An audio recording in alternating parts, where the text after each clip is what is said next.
नमस्कार, मैं Sumant. Welcome to prep IAS daily target. तारीख है आज 16 दिसंबर।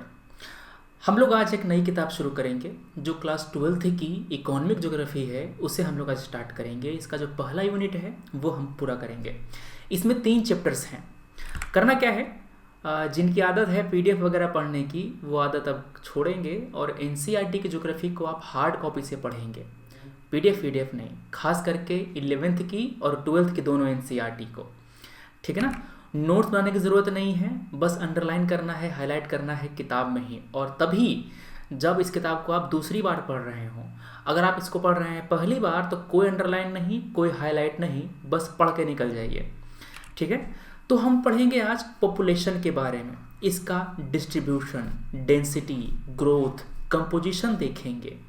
माइग्रेशन, इसके टाइप क्या होता है, क्या कारण है माइग्रेशन के पीछे और क्या कंसिक्वेंस होता है माइग्रेशन का, आप वो समझेंगे, ठीक है ना। माइग्रेशन के पीछे बहुत जैसे कि 2 तरह के फैक्टर होते हैं, पुश फैक्टर और पुल फैक्टर। अगर आप किसी एक एरिया से निकल रहे हैं तो कुछ ऐसे फैक्टर्स जिम्मेदार होंगे जो आपको उस एरिया से पुश कर रहे होंगे। फॉर एग्जांपल रोहिंग्या माइग्रेट कर रहे हैं म्यांमार से, तो इसके पीछे सिक्योरिटीज़ इश्यूज हैं जिम्मेदार। वैसे ही अगर बांग्लादेशी भारत में आ रहे हैं तो इसके पीछे कई सारे पुल फैक्टर भी हैं और पुश फैक्टर भी हैं। पुश फैक्टर क्या है, बांग्लादेश में लो इकोनॉमिक डेवलपमेंट, वहाँ पर बेरोजगारी। पुल फैक्टर क्या है, भारत की रिलेटिवली हायर प्रोस्पेरिटी, यहाँ पर जॉब अपॉर्चुनिटीज़, ये सब समझ गए। तो हमारे ये जो माइग्रेशन के जो काउजेज हैं, फैक्टर्स हैं, आप उनके बारे में पढ़ेंगे। क्लियर बात है।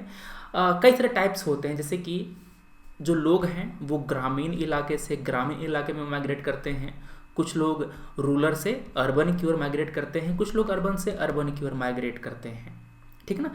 ये क्यों पढ़ना है आपको, ये जो फैक्टर हैं वो रिस्पॉन्सिबल हैं for the feminisation of agriculture. Agriculture में महिलाओं की भागीदारी बढ़ती जा रही है, क्यों, इस पर सवाल पूछ चुका है यूपीएससी।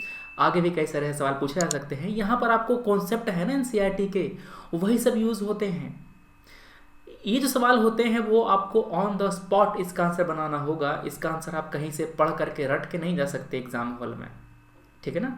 यूपीएससी से क्वेश्चन इसीलिए देता ही है कि वो उन लोगों को चुन सके जो ऑन द स्पॉट अपनी थिंकिंग से आंसर को रिप्रोड्यूस कर सकते हैं, उसको प्रोड्यूस कर सकते हैं। समझ गए बात। तो ये आपके 3 चैप्टर हो गए। पहला पॉपुलेशन, दूसरा माइग्रेशन, तीसरा ह्यूमन डेवलपमेंट।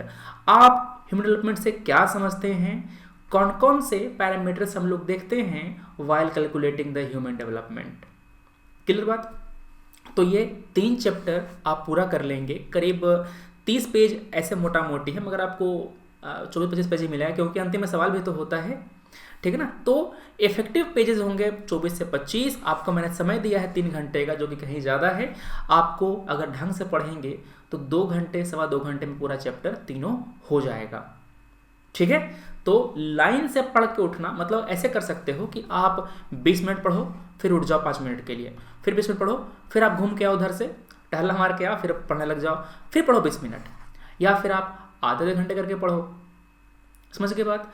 मोटा मोटी बात यह है कि हमको जो घड़ी की सुई है उसका संपूर्ण इस्तेमाल करना है, समय वेस्ट नहीं करना है, अपनी प्रोडक्टिविटी को बनाए रखना है, क्योंकि अब मजाक का समय नहीं है, अब प्रीलिम्स आने वाला है, ठीक है। तो 3 चैप्टर पूरा कर लीजिएगा।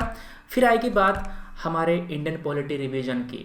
चैप्टर नंबर 22 पार्लियामेंट का है। सर पार्लियामेंट पूरा एक दिन में पढ़ लेंगे क्या, नहीं। पार्लियामेंट का जो चैप्टर है ना, ये आपको तोड़ तोड़ के पढ़ना है। इसको हम लोग 3 दिन में ख़त्म करेंगे। क्लियर है। क्यों सर, क्योंकि हम लोग ज्योग्राफी पढ़ रहे हैं और आंसर राइटिंग भी कर रहे हैं। आज की आंसर राइटिंग मैं कराऊंगा आपको, मतलब कि आपको सुबह में 11 बजे 2 सवाल मिल जाएंगे। सुबह में 11 बजे आपको मैं 2 सवाल पोस्ट कर दूंगा। आपके इन क्वेश्चन को मैं डिस्कस करूंगा रात में 8 बजे, ठीक है। तो हम लोग रात में 8 बजे मिलेंगे, देखेंगे। अगर हो सकता है तो हम लोग सेशन लाइव ले लेंगे और आपके आंसर को लाइव रिव्यू कर देंगे, वरना जैसे रिकॉर्डिंग आपकी होती है अपलोड, वैसे हो जाएगा, ठीक है। कोशिश करेंगे कि हम लोग लाइव क्लास ले लें, आपको भी मज़ा आएगा, ताकि आपके आंसर्स लाइव रिव्यू होंगे, ठीक है ना। चलो, तो ये बातें हो गई आंसर राइटिंग की। अब आती है बात करंट अफेयर की। रोज़ सुबह 8:30 बजे मेरी मैम लेकर के आती हैं आपके लिए द हिंदू का एनालिसिस। बेहतरीन वीडियो होता है, उसको देखिए आप। क्यों?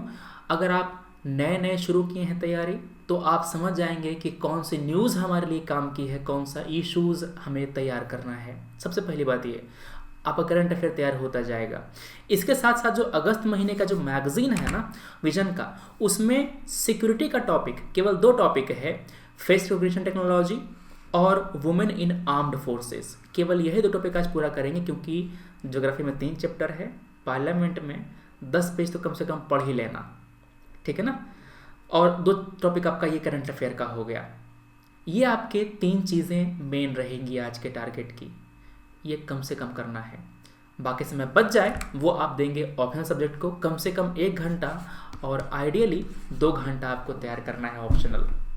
अभी ही पढ़ने का समय है ऑप्शनल, वरना बाद में प्रीलिम्स का भूत आएगा और आपको डर लगेगा ऑप्शनल पढ़ने में, सोचेंगे कि हम आंसर राइटिंग क्यों करें, अब प्रीलिम्स फेल हो गए तो क्या होगा, फलान टिकान चीज़ें। MCQs पे जोर हम लोग ज़्यादा देंगे उस समय, ठीक है। चलो, तो ये बातें हो गई हमारे आज के टारगेट की। हम मिलते हैं रात में 8 बजे। सभी लोग आना, मैं करूँ कोशिश कि आपकी क्लास लाइव ही ले लूँ, ठीक है ना, ज़्यादा मज़ा आएगा आपको। मिलते हैं फिर 8 बजे। Thanks for watching, take care, Jai Hind.